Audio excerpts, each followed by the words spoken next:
ಈ ಕ್ಷೇತ್ರದಲ್ಲಿ ಜೋಶಿ ವರ್ಸಸ್ ಲಾಡ್ ಅನ್ನುವಂಥದ್ದು ಒಂದು ಫೈಟ್ ಬಂದಿತ್ತು ಸರ್, ಏನು ಹೇಳ್ತೀರಿ ಸರ್? ಆ ಥರದ್ದು ಏನಿಲ್ಲ, ಕಾಂಗ್ರೆಸ್ ಫೈಟ್ ಲಾಡ್ ಅಂತೇನಿಲ್ಲ. ಕಾಂಗ್ರೆಸ್ ಪಕ್ಷದ ಅಭ್ಯರ್ಥಿ ಯಾರಾಗಿರ್ತಾರೋ ಅವ್ರ ಪರವಾಗಿ ನಾವೆಲ್ಲ ಫೈಟ್ ಮಾಡಿದ್ದೀವಿ. ಹೌದು, ಮುಂಚೆನೇ ನಾನು ಜಿಲ್ಲಾ ಉಸ್ತುವಾರಿ ಸಚಿವನಾಗಿದ್ದೆ.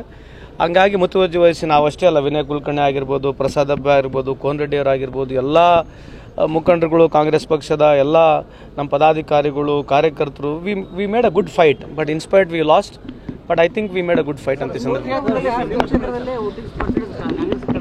30,000 BJPಗೆ ಜಾಸ್ತಿ ಲೀಡ್ ಆಗಿದೆ ಅಲ್ಲಿ. ಸೊ ಕಳೆದ ಬಾರಿ 40,000 ಆಗಿತ್ತು. ಸೊ ಈ ಥರ ಭಾಳಷ್ಟು ಸಲ ಇಲ್ಲಿವರೆಗೆ ಪಾರ್ಲಿಮೆಂಟ್ ಎಲೆಕ್ಷನ್ ಬಂದಾಗ ಯಾವಾಗಲೂ ಅಲ್ಲಿ BJP ಲೀಡ್ ಆಗಿರ್ತಕ್ಕಂಥದ್ದು ಸ್ಟ್ಯಾಟಿಸ್ಟಿಕ್ಸ್ ಇದೆ, ಒಪ್ಪಬೇಕಾಗತ್ತೆ. ಈಗ ಜನ ಅಲ್ಲಿ ಹಾಕಿದ್ದಾರೆ ಅಂತಂದ್ರೆ ನಾವು ಅದು ಗೌರವಿಸಬೇಕಾಗತ್ತೆ. ಅಲ್ಲ, ಕೆಲವಾರು ಜಾಗದಲ್ಲಿ ಆಗಿಲ್ಲಲ್ಲ. ಈಗ ಕರ್ನಾಟಕದಲ್ಲಿ ಕೆಲವು ಜಾಗದಲ್ಲಿ ಆಗಿಲ್ಲ, ಕೆಲವು ಜಾಗದಲ್ಲಿ ಆಗಿದೆ. ಓವರಾಲ್ ಇಂಡಿಯಾ ಜಾಗದಲ್ಲಿ ಕೆಲವು ಜಾಗದಲ್ಲಿ ಆಗಿಲ್ಲ, ಆಗಿದೆ. ಸೊ ಮೋದಿ ಅಲೆ ಅನ್ನೋದಕ್ಕಿಂತ ಜಾಸ್ತಿ ಏನಂತಂದ್ರೆ ಇದೇನು ಮಾಧ್ಯಮ ಅಲೆ ಇದೆಯಲ್ಲ, ಆ ಮಾಧ್ಯಮ ಅಲೆದಲ್ಲೇ ಮೋದಿಯವ್ರು ಗೆದ್ದಿರ್ತಕ್ಕಂಥದ್ದು. ಖಂಡಿತವಾಗಿ ಹಿಡಿದಿದೆ. ಯಾಕಂದ್ರೆ ನಮಗೆ ಅವ್ರಿಗೆ 0.5% ಮಾತ್ರ ಡಿಫ್ರೆನ್ಸ್ ಇರ್ತಕ್ಕಂಥದ್ದು. ಕಳೆದ ಬಾರಿ ಈ ಬಾರಿಗೆ ನೋಡಿದ್ರೆ we have done tremendous level. ಈಗ ಧಾರವಾಡ ಜಿಲ್ಲೆಯಲ್ಲಿ 11% ಇನ್ಕ್ರೀಸ್ ಆಗಿದೆ ಓಟು.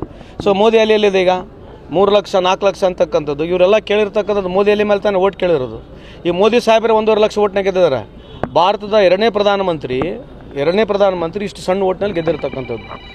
ಚಂದ್ರಶೇಖರ್ ಅವರು ಆದಮೇಲೆ ಇದು ಎರಡನೇ ಪ್ರಧಾನಮಂತ್ರಿ 1.5 ಲಕ್ಷ ಓಟ್ನಲ್ಲಿ ಗೆದ್ದಿದ್ದಾರೆ. 5 ಲಕ್ಷ 6 ಲಕ್ಷ ಓಟ್ನಲ್ಲಿ ಗೆರ್ತಕ್ಕಂಥ ಪ್ರಧಾನಮಂತ್ರಿಯವರು ಅಲ್ಲಿ ಪಾಪ ಇನ್ನೊಬ್ಬ ಹುಡುಗ ಇದ್ದ, ಅವನು ಮೋದಿ ಸಾಹೇಬ್ರ ಥರನೇ ಮಾತನಾಡ್ತಿದ್ದ. ಅವನಿಗೆ ನಾಮಿನೇಷನ್ ಕೂಡ ಮಾಡೋಕ್ಕೆ ಬಿಟ್ಟಿಲ್ಲ. ಅವನಿಗೆ ನಾಮಿನೇಷನ್ ಮಾಡಿದ್ರೆ ಇನ್ನೂ ಓಟ್ ಕಮ್ಮಿ ಆಗ್ತಾ ಇದ್ದು ಮೋದಿ ಸಾಹೇಬ್ರಿಗೆ. ಸೊ ಅಲ್ಲೇ UP ನಲ್ಲಿ ಅವರಲ್ಲೇ ಕಮ್ಮಿ ಆಗಿದೆ ಅಂತ ನಾನು ತಮ್ಮ ಮುಖಾಂತರ ಹೇಳಲಿಕ್ಕೆ ಇಚ್ಛೆ ಬಯಸ್ತೇನೆ. Thank you.